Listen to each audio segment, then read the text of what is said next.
Welcome to Change It Up Radio here with Paula Shaw. I am delighted to have you with me this evening.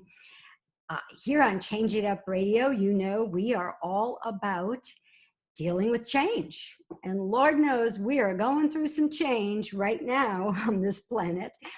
And we have somebody very special that we're going to be talking to tonight who's going to give us the inside scoop on what it's actually like to be in the ER in the middle of this coronavirus pandemic. My guest will be Kathryn Dickson, ER nurse, and she'll be joining us in just a little bit. So please stay with us. I'm calling this show tonight Inside the COVID ER, because we're really going to get a sense of what it's like to be a nurse or a doctor, a healthcare worker in the ER in the middle of this pandemic. And I think you're going to be very, very fascinated and interested with what Kathryn has to share with us in just a little bit. Most of you know that this show is all about change, right? We're called Change It Up Radio. And our goal on this show is to help people deal with change. We do that through either bringing change makers who are trying to make the world a better place onto the show, or by bringing you information or strategies to help you cope with change in a more productive way. Because as we often say, we humans have a love-hate relationship with change, and we love the fact that it helps us to move on and experience new things, but we hate the fact that it's very uncomfortable when we're in a new situation that we're not used to. We hate the discomfort of the unfamiliar.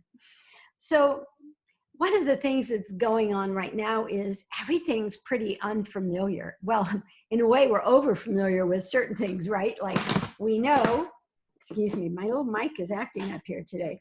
We know that our day is going to be pretty much a certain way, right? You know, we kind of know for sure what's going to happen, what's not going to happen. But there's still always unknowns. There's always a part of it that is unexpected. But I think one of the things we all need to be in touch with right now is that we're grieving. You know, we've touched on this before, but it's really important.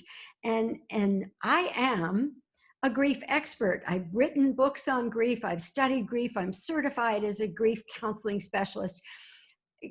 Dealing with grief is one of the monumentally huge experiences in life.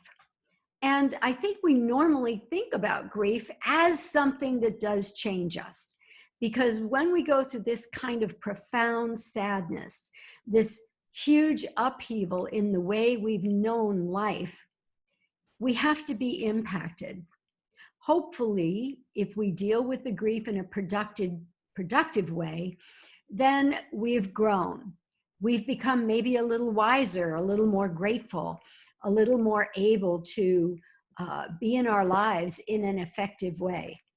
But if we haven't had good tools, or we haven't had the help we need, sometimes grief can take us to a place where we're diminished from what we were before. It may take us time to heal and really come back to what we might call normal, but we never really go back to who we were. So I like to refer to it as the new normal. And I think that's really what's going to happen after this pandemic. The earth is never going to be the same. The world is never going to be the same. We can't erase what we know now and what we've all been through. But what we have been through, hopefully, will change us in many good ways. But you know, how we come out of a grief experience is dependent on how we cope with the experience when we're in it. So let's look at some of the things that are helpful to do and helpful to experience when we're grieving. And by the way, remember, grief is not just about someone dying. Although many people have lost loved ones in the course of this pandemic. But grief is a normal, natural result of any kind of loss. All of us are experiencing losses of one kind or another. I mean, for one thing, life is not what we knew it to be. You know, everything has changed. And so we're all dealing with loss. And so we're grieving. Even if no one we knew died, life the way we knew it died. It went away, and now we're having to cope with something new and different. And that's one of the hardest parts of grief, any kind of grief. It's coping with the new normal or the new experience, coping with your life in a state of upheaval.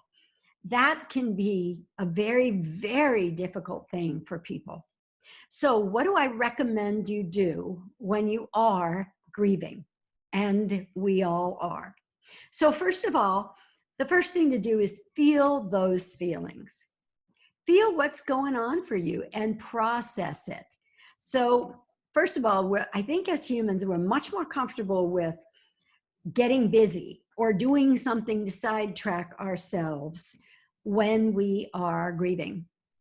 When emotions come up and they're overwhelming or making us feel fearful, then it's very easy to get busy doing something else or focusing on someone else, so we don't have to feel the depth of our own pain. I want to urge you not to go there.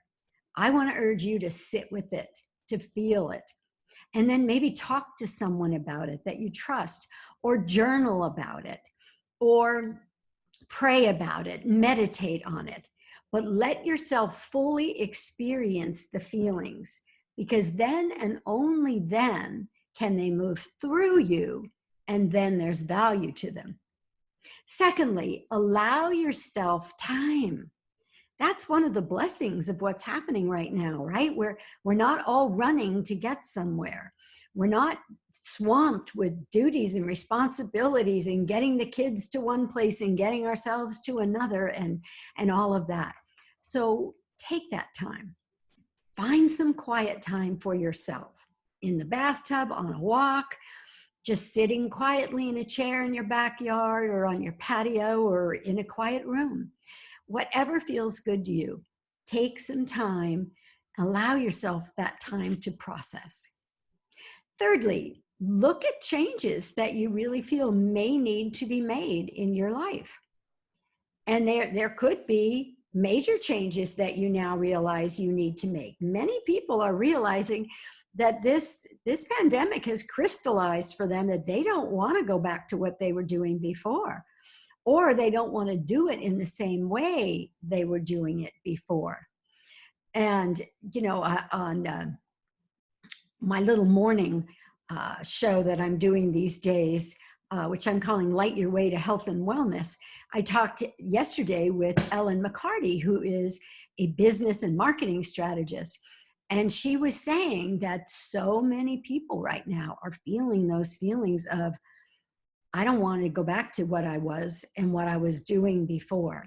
So this pandemic has given us a time that is ripe for change and transformation. But we have to get still for a little bit, go inside and figure out what are the changes we'd actually like to see. And then, of course, the next step is implement those changes. You know, start doing things differently. Make up your mind what you want your experience to be more of or less of, and implement whatever is necessary to make that happen. And that's tough for a lot of people. You know, first of all, as I said when we first started, change is a tough one for human beings. We love the comfort of the familiar. And so even if we're unhappy in a situation, we oftentimes stay because we know it. It's familiar. There's no risk involved. We're not afraid that whatever choice we make might be worse than the reality that we currently know. But I want to urge you to make the most of the gift we've been given here. So figure out, what are those changes that you need? Is there something in your relationship that you really want to be different? Is there something in your work that you want to be different? Is there a conversation you need to have with your boss or your mate? You know, this is the time, guys. This is the time that we can actually step into life in a different way when things return to normal, as we like to call it. And then what I want to suggest is, as you're living into the new normal, course correct as needed. I think that's a really important perspective. None of us makes perfect decisions all the time. And even if you feel very aware of change that you need to have in your life, your first attempt at that change may not be exactly what you want, but you made the attempt. You did the brave thing, and that's what matters. And so just step into it. Step into it, do the best you can. And then, you know, when you see pieces that aren't working, or you're having experiences that don't feel good, course correct. Make a little change. Do something differently from how you were doing it before. I think this is really critically important. And it's also a valuable way to avoid feeling like you screwed up. You know, if everything doesn't lay out perfectly right away, you didn't screw up. You just may need a little course correction. But when your heart was urging you to make a shift, when your soul and your gut were saying no more of what we were doing, then you didn't make a mistake to choose to do it differently. It just may not be perfect right off the bat. We may have to consider course corrections that will make it all work better. So I'm excited about all of the change that's coming. And I'm excited about many of you that I will get to work with in my private practice, in my groups, that are ready to make some change. And I also want to be sure that you know that if you want to learn more about my work, how I do work with people, you can find that information at paulashaw.com. And if you want to know more about Change It Up Radio, or you want information about being a guest or a sponsor of this show, then you can find all that information at changeitupradio.com. All right, my friends, in just a moment, you are going to get to meet Kathryn Dickson, the ER nurse who is joining us as our special guest tonight on Change It Up Radio. So stick around. We will be right back with Kathryn. All right, hang on.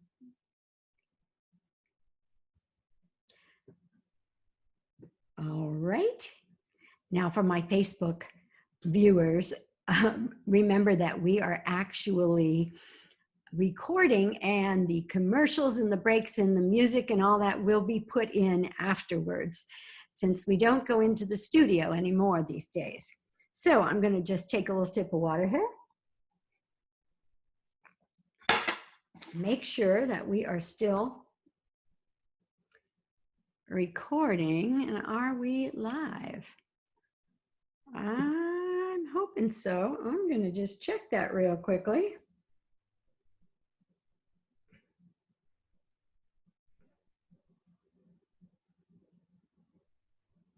Okay.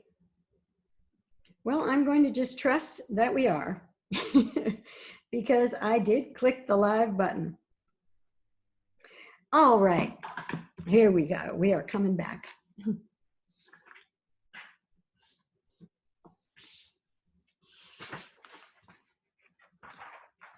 Welcome back to Change It Up Radio.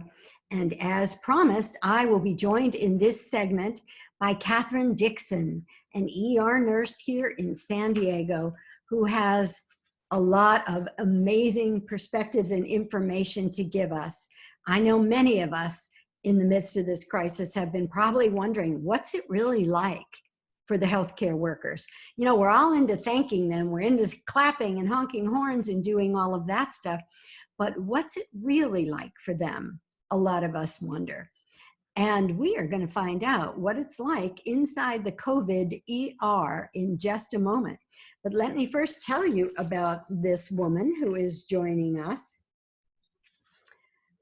Kathryn Dickson was born in Detroit, but her family moved to Rancho Santa Fe in 2000.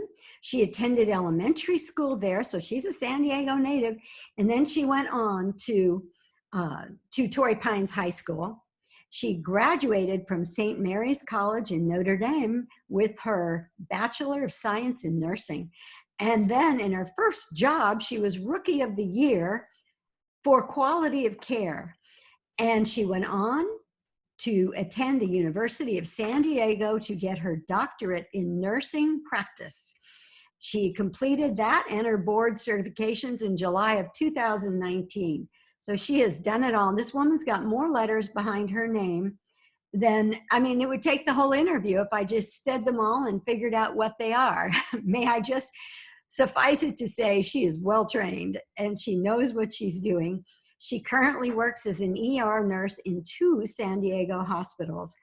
But we want to be sure that you know that she is not speaking for the hospital on this show. She is speaking as just a healthcare worker who is open to sharing with us what's really going on. And we are so appreciative of that. And by the way, in case she didn't have enough going on, in January of this year, she started a medical apparel company because she's always loved sewing. And her company is called Olive Us, Oliveus. And she's got a patent pending on her scrub pants. So, Kathryn, join us. You've got a lot of splaining to do. Paula, thank you so much for the introduction and having me on your show today. I am thrilled to have you on the show because, as I've been saying, Kathryn, you are one of the people everybody's dying to know about and talk to these days. Because, you know, as I was saying, you don't see any shows. I mean, I don't know if you happened to catch One World Together at Home, the big concert over the weekend that Lady Gaga. I saw bits and pieces of it. You know, everybody, almost everybody who was anybody on it was thanking the healthcare workers in whatever country they were in. And I think we all are so clear the sacrifices that you're all making every day, and we're so grateful. But very few of us, I think, have any idea what it's really like in the ER. So tell us, what is it like being there? Tell us what a shift is like for you, Kathryn. Well, you make a great point saying that we're giving up things, but we're all giving up things. Mm-hmm. People are losing their jobs at home who aren't in the healthcare fields, and people also in the healthcare fields are losing their jobs as well. Mm-hmm. So it's a change for everybody, no matter what you do for work. Mm-hmm. And so what a difficult time to deal with the grief and loss, as you were discussing in your prior segment. In the emergency department, so I'm a nurse practitioner in 2 emergency departments here in San Diego, mm-hmm. And I also work as a floor nurse in another hospital on one of the floors. So I actually have 3 jobs for 3 different employers currently. In the ER, we are doing our very best to treat COVID patients separate from other patients, mm-hmm. which I think is wonderful. So when we get to work, people are designated to different areas. And so our nursing staff and our providers, we have a COVID specific area. So we try to keep everything in one place. And then we have a main part of the ER that's treating sick people with other ailments. I see. So the people with broken bones or accidents or that sort of thing are separated from the COVID patients. Exactly. And when we say separated, they're actually in different areas in the emergency department to try to decrease contamination with, as much as we can, different providers. That's really good to know, because I know so many of my friends have said, oh man, I wouldn't want to have to go to the emergency room now, you know, because we know that it's so filled with, well, we think it's filled with COVID patients.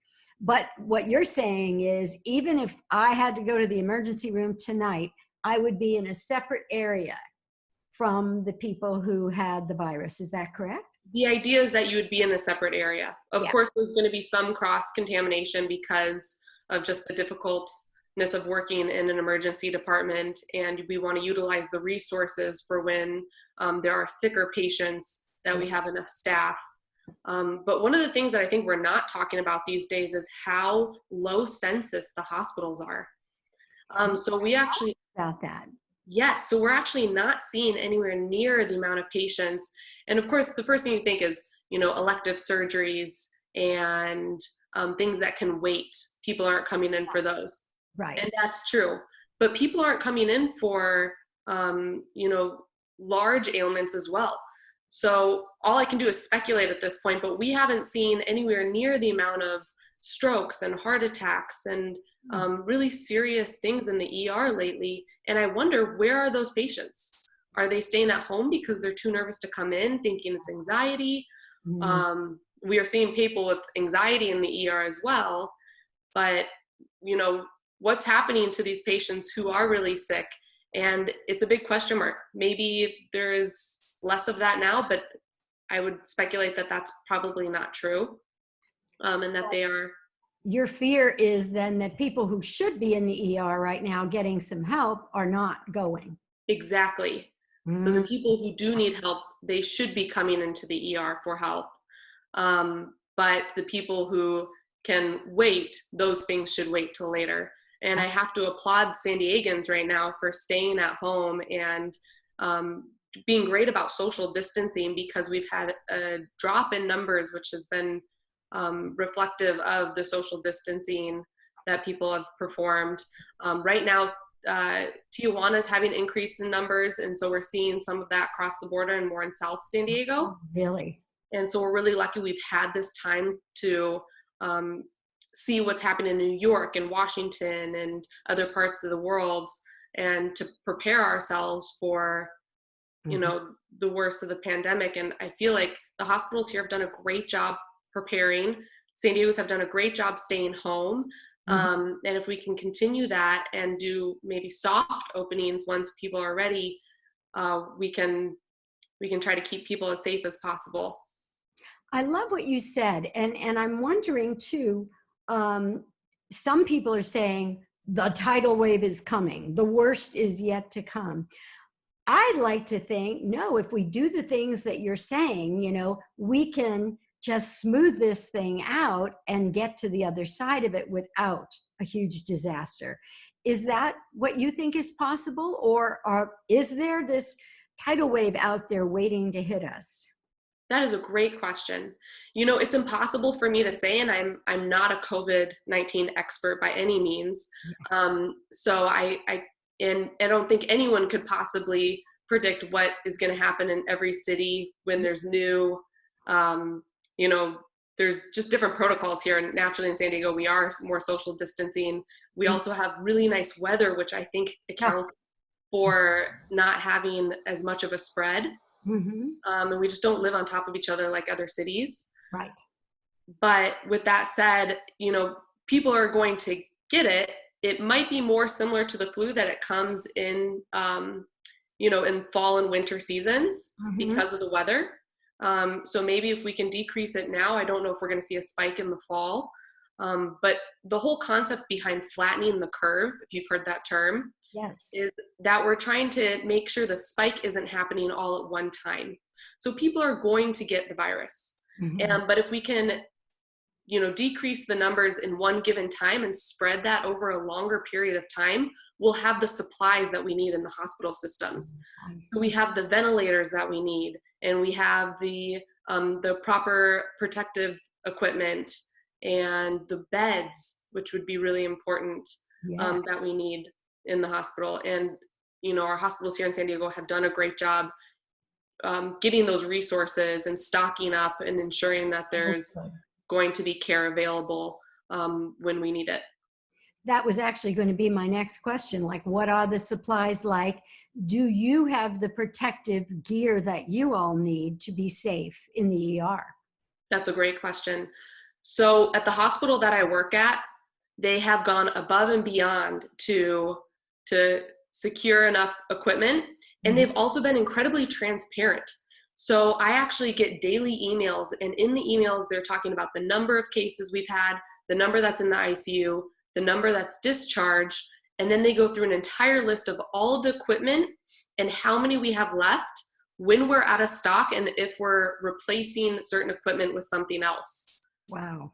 So, I mean, it's as transparent as it can get, and they're very clear when we're out of something, what they're using instead, so that we can protect ourselves. And are you able to get more supplies? I remember when this all began in the beginning, there was all this fear, there's nowhere to get anything. But now, are there supplies out there that you can get when you need them? Great question. Yes. So right now we are running short on certain things.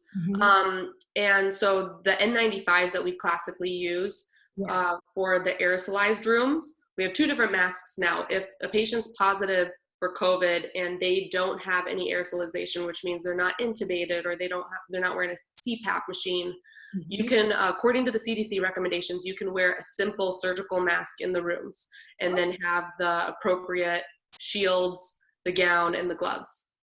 And that's fine. And then if it's an aerosolized room, we are being more cautious and wearing those N95s. We're just about out of the N95s, but there's other types of N95s, things called KN95s, and other things that are coming up mostly from China. And I know so as a nurse practitioner in the emergency department, I don't work directly for the hospital. I work for the physician group. So I'm actually employed by a third party to work for the hospital. And the third party physician groups are securing their own PPE in addition to what the hospital's securing to make sure that as staff members, we are well covered. With that said, people are utilizing some of the supplies, people who can get the supplies that aren't healthcare professionals and using it to the grocery store and out and about. A lot of those people aren't even utilizing that PPE appropriately. So wearing a pair of gloves out to the grocery store and then touching your phone and your credit card and then wiping your face and getting into your car with that same pair of gloves doesn't do you any good. It's spreading it, where washing your hands could be so much more effective than utilizing our PPE and using it incorrectly. That was huge, Kathryn. And you know what? On that note, let's take a quick break. And I want to come back to that because I think it's an important point. What do we need to be doing out there in the world to protect ourselves? So let's just go to this break and we'll be right back.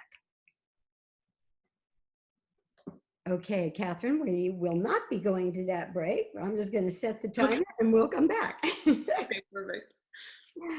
Welcome back to Change It Up Radio, and I am here with my very special guest, Kathryn Dickson, who is an ER nurse on the front lines right here in San Diego. And we were just talking about protective gear, what they're wearing in the hospital, and what is good for us to be wearing when we go out into the world. So Kathryn, you just made a statement I thought was huge. You were saying when we go out into the world, if we wear gloves and we touch, let's say we touch everything in the market that we need to touch, right? And then we go to the check stand and we pay, we're still wearing our gloves. Then we wear our gloves out into the car and maybe we take our mask off and touch our face. Are we at risk? Yes, so you need to be using the PPE appropriately. And wearing the gloves out and about isn't really doing you very much good if you're going to touch all the things you would have touched with your hands anyways. So I want to encourage people to wash their hands instead of using these gloves. I mean, I've seen people go in and out of bathrooms with the same gloves on. Yeah. It doesn't make any sense. And I get that, they're scared and they want to protect themselves, and I commend them for, doing what they know. But that's not necessarily what's best. So let's say I go to the market, because this is really exciting news for me to hear because my supply of gloves is running out. And I ordered some like 2 weeks ago. They still haven't come. But so I go to the market, touch everything I need to touch, pay my bill.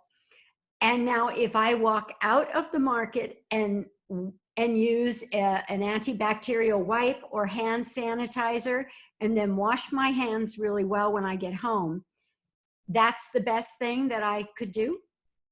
I would say the best thing you can do is, instead of wearing the gloves, just being really diligent about not touching your face and washing your hands. Okay. And then when you get home, cleaning off things like your credit card, your phone, your car keys, and the steering wheel of your car.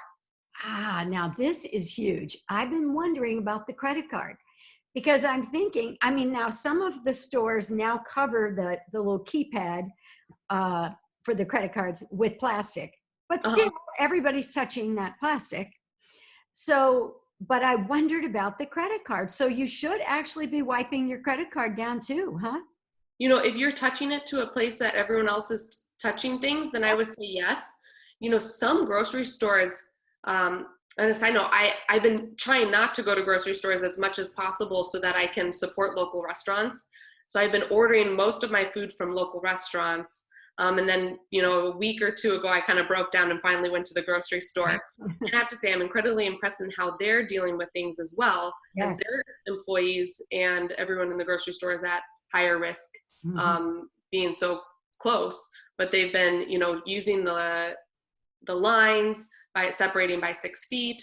Once you come in, they've already disinfected all the carts and hand carts. Right. And then by the time you get to each cashier, I know at Trader Joe's where I went shopping, they had wiped down all of the plastic and the payment modalities before you got there. And they're no longer taking cash because they don't want the exchange of hard money either. Wow. Oh, that's so interesting. And what about your shoes? I've wondered about that too. Do we bring home anything dangerous on our shoes? We sure do. So one of the things that we're out of at the hospital that I'm working at currently is shoe covers. We're out of shoe covers. And so that's something that people were wearing a lot because we were worried about, you know, contaminating our lives at home due to our shoes. Right. What I do to try to help protect that is I wear a separate pair of shoes to work. Then I switch into my ER shoes while I'm there. And I can either leave them at one of the hospitals, or for the other hospital I work at, I have a place in the back of my car that I put them. So then I just switch back into my other shoes before I get into my car, and I don't track it along in my house. And so if I were to go to the grocery store, then is it a good idea to have a pair of shoes I wear in there and then take those off and have just some shoes at my house? Or I go barefoot when I get to my house and not bring the grocery store shoes in with me? Good question. I don't know enough about that. I would say your risk of contamination with your shoes in the grocery store is going to be a lot less than the hospital. Okay. We have a lot more things on the floors of the hospital, and our EVS cleaning staff is amazing, but you know, there's just so much you can't get to clean. As far as the grocery store, if you felt more comfortable with that, I would encourage it. But also just taking a sanitized wipe or cavi wipe and cleaning the bottom of your shoes when you're done should also be sufficient, and just taking your shoes off before you walk in your house. Okay, good to know. And is it a good idea when you get those packages home to wipe all the packaging down? I know people who are doing that. The grocery stores are doing a good job about, you know, not reusing any of those bags. And so I'd be less concerned about that, but if I don't know enough about it to have an opinion either way. Okay. So I want to go back for a minute to what are you actually wearing when you're at work in the ER, and let's say you're working with a COVID patient. What are you wearing to protect you? So on the COVID floors specifically, in the ER, the COVID section, and on the floors, they are offering for us to wear scrubs that they clean in the hospital. So you can wear separate clothes and change into those. But we're either wearing the OR scrubs or our regular scrubs. And in addition to that, we're covering them with gowns, with gloves, with either a surgical or an N95 mask. And then in addition to that, a hairnet and a cover, it's like a plastic cover around our forehead that covers our face. Okay, cool. I've seen some of those, online. Almost like a band that holds it on, and then there's plastic here, right? Exactly. And those get switched out for every patient. So those, you come out, you clean them. We have a whole system of which gloves to put on, how to make sure they're clean and no cross-contamination. And then they're clean for every room that you go into. And the gowns are disposable, so those are not reusable currently. And same with the gloves, and the mask is being covered, so it doesn't have cross-contamination. Ah, that's great. That's so good. And so do we have any idea, Kathryn, what is the percentage of people like doing your job that are getting infected? We don't know. So we're not quite sure. And there's, I think I have a good immune system. I'm, young. I may have had it and not quite sure. In some places now they're testing for immunity. Good. So they're testing IgM and IgG immunity. And they can tell that if you've maybe had it or if you have some of the virus in your system. But those tests are put together really quickly, and I'm not sure how sensitive or specific those tests are. Same goes with the tests that we're using to test healthcare professionals and patients that come to the ER. Because you have a negative COVID-19 test does not mean that you're negative. You may still have the coronavirus, the novel coronavirus, but had a false negative swab. Really? So that's a possibility. It's definitely a possibility. And we've had patients, depending on the swabs, you can get swabbed the first time, they're negative, and the second swab, maybe it's taken differently or sent to a different lab and it's positive. And so it's hard to tell how, what the sensitivity and specificity of that is. Like similar to that, the flu swabs we've had for a long time. And those don't have 100% sensitivity and specificity either. I see. So, we don't know if it's comparable to what we've seen with the flu swabs or if it's not, but these tests were put together very quickly and have not been, examined appropriately enough to say a certain percentage, if we're sensitive or specific. That's really good to know, because I had a client who sounded like she had all the right symptoms, and she went to get a test. She did get a test, but she told me that she wasn't aware that she shouldn't have anything in her mouth prior to that, and she chewed gum the whole way there and tested negative, but it didn't seem appropriate to the symptomology. So it's interesting what you're saying. It could have been a false negative.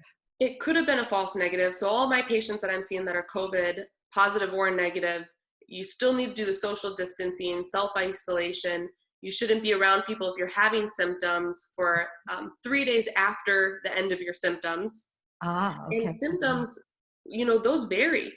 So you could have the classic cough, sore throat, shortness of breath, but you might also have GI symptoms. They're saying maybe even up to 50% of patients with COVID are experiencing GI symptoms. So it's unknown really what the exact presentation would be. I think it's so important that you mentioned the GI symptoms, because a friend of mine in Sun Valley, Idaho, only had GI symptoms, and she did test positive for COVID. Terrible, terrible stomach ache, terrible diarrhea for a few days, just wiped out, high fever, all of that, but never got the cough, never really had a sore throat. So this virus is tricky in that it's showing up in different people in different ways, isn't it? Yeah. And that's just, makes it, I guess, even more frightening for people, because I think a lot of people are afraid it's mutating and now it's going to take a different turn, and then what? But I think it is important for us to remind people that many flus in cold viruses have been a coronavirus, just not this one. Yes, this is the novel coronavirus, but the coronavirus, as we know, is the common cough and cold, and there are various strands of the coronavirus. I see.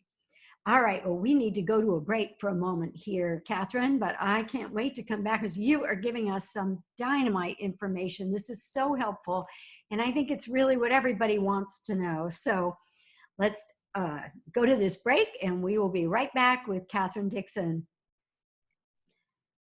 Okay, Kathryn, are you ready to go again? I think I'm ready to go again. This is great. Thank you so much for having me here. Oh my goodness, this is so valuable. I can't tell you. I'm just going to take a quick look at my questions, make sure that I didn't miss anything that I thought was really important for you to talk about. So I'm a nurse practitioner in the ER, and I'm a nurse in cardiology, but they are different jobs. So I actually go into the rooms, assess, diagnose, and treat patients similar to a doctor. And then I have nursing staff as well, which they're fantastic. And let's they're going start through with you explaining that, because I wasn't sure exactly what the differences were. And I want to be sure that we're clear about that. And then I'd love to talk a little bit about your new business venture here with the medical apparel. Oh, I would love that. Okay. All right. So let's bring us back. Oh, we're already back. Let me hit my button here.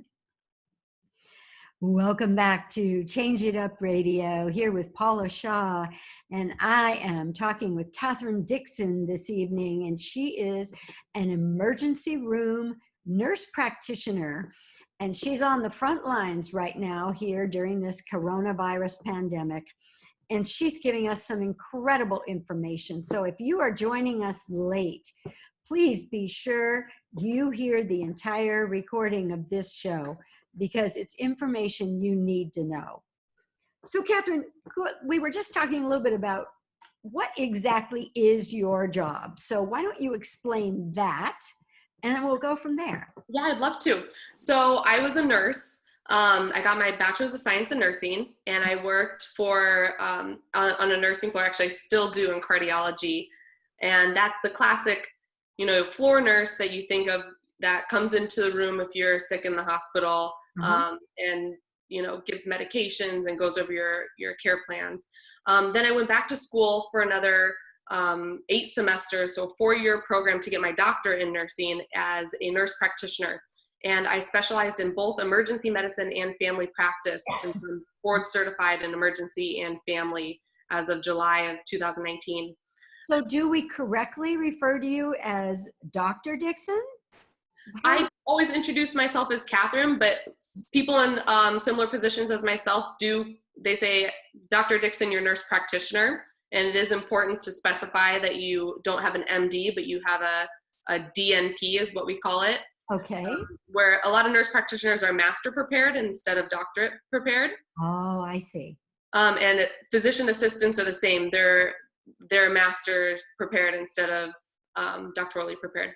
Well, that's good to know. I really wasn't aware of that distinction. Most people don't. I think nursing, we do ourselves a disservice by making so many different titles that it's hard to determine. But this is a terminal degree, and so you either go as a clinician or a researcher, so you can get a PhD or a DMP. And I'm a clinician, so I'm a nurse practitioner, and my role is similar to a doctor's. I go into the emergency department rooms, I introduce myself, I run tests, I diagnose, and then I treat and either admit to the hospital or discharge home. Very good. Wow, that's so good to know. So let me ask you this. I'm sure everybody's dying to know, what are the most important things they can do, A, to keep their immune system strong and avoid getting the virus? But should they start feeling symptoms, then what are the things to do? So let me ask you all of that. That is a great question. So the best thing you can do is boost your immune system, as you were talking about.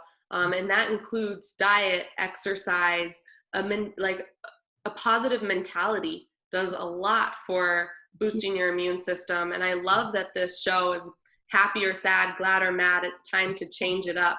Yes. Because this really is actually a phenomenal time to improve yourself while you're at home. Yes. You talked about that earlier, saying grief, you should really feel it, but you should also try to turn it into, this is a great time to be learning new things at home or changing what you really want to do.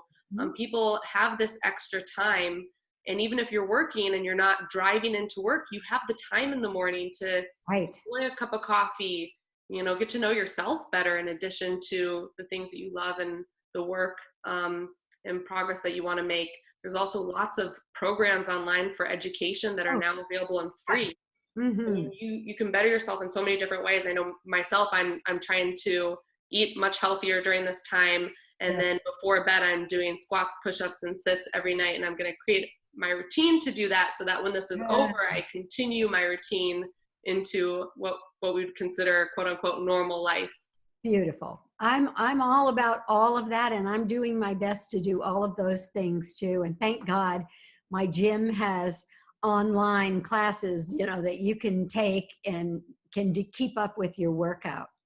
So, okay, let's say that somebody does all that and they avoid the virus, but somebody else starts feeling the sore throat. I understand one of the first things is like total body ache. Is that correct? Depends on the person. Like you were saying before, sometimes it's GI symptoms. Sometimes it's, similar to the flu and you have these muscle aches and body aches. The best thing you can do is almost, unless you're having some critical symptoms, stay home. Unless if you're showing symptoms of shortness of breath or really high fevers, that warrants evaluation, absolutely. But if you're having mild symptoms, the important thing is maybe it's a good thing that you're getting the novel COVID-19 and you can, I don't know how long the immunity lasts for, but the whole point of flattening the curve is that people are going to still get it, but it's, accepting similar to the flu, that if you had the flu and you're doing okay and you don't have, a pneumonia from that flu and shortness of breath or terrible symptoms, that you'll get over those symptoms. But like I was saying before, people are staying home when they are critically ill. So if you're sick and you need to be evaluated, we have hotlines now in San Diego that are fantastic to utilize and to talk to a nurse directly about your specific symptoms and determine if evaluation is necessary. And a lot more tests are becoming available, so you can go and get tested in. Oh, good. I was going to ask you about that. I'm so glad to know. So testing is much more easily available. Yeah, so you can go to tents, and there are, some drive-through testing areas. And that's a great resource. Like I said, if it's negative, it doesn't necessarily mean that it's negative. Right. But, if you can boost your immune system, take some zinc, and drink plenty of water and get proper nutrition. And vitamin C, I hear, is good too, right? Yeah, zinc and vitamin C. No need to overdo it. People tend to get, these treatments, and we actually had people get sick off the treatments for coronavirus, the COVID-19, because they were overdoing it. So it's just, taking the normal dose and proper mentality, exercise, diet, As our mothers always said, everything in moderation, right? Exactly. But do it, because the doing of it is pretty critical, it seems, in having an overall strong immune system to avoid getting the virus.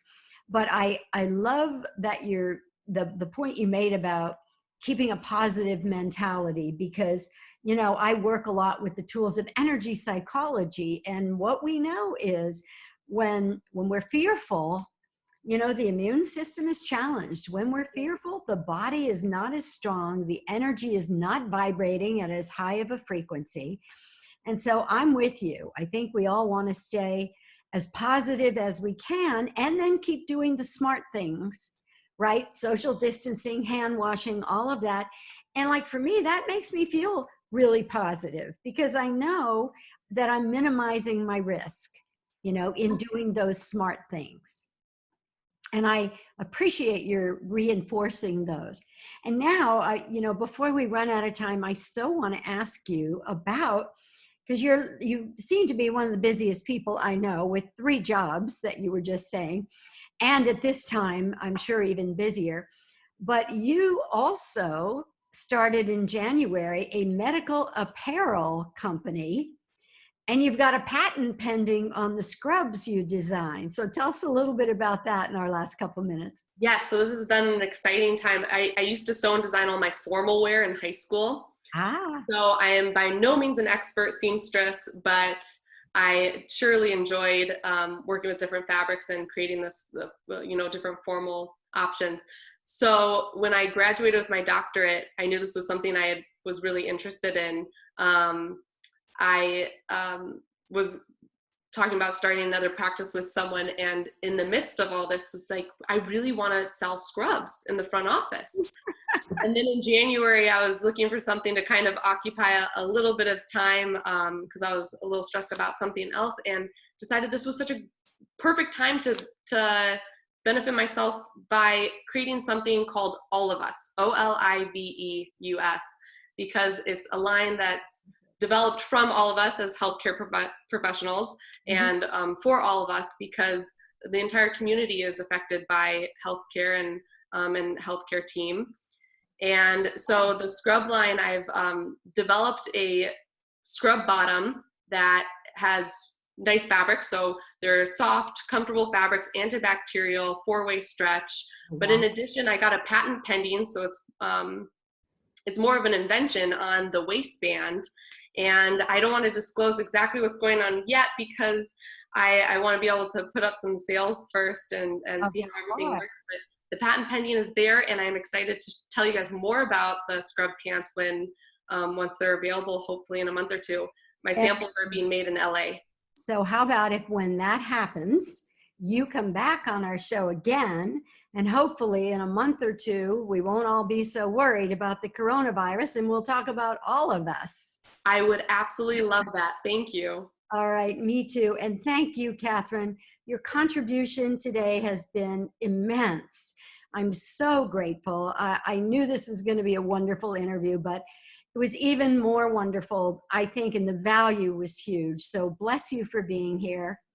I want to thank all of my listeners and the Facebook viewers for being with us in this very important show. And remember that you can hear us on AM 1170, The Answer, and 96.1 FM on Sunday evenings at 9 o'clock. We will be on every major podcast platform and iHeartRadio and Blog Talk Radio. And if you can't remember any of that, don't worry about it. Just ask Siri or ask Alexa, and she will find us. All right. So until next week, thank you for being with us. Bless you, Kathryn Dickson, for being with us. And we will see you soon. Take care, stay safe, and be healthy. All right. Bye-bye.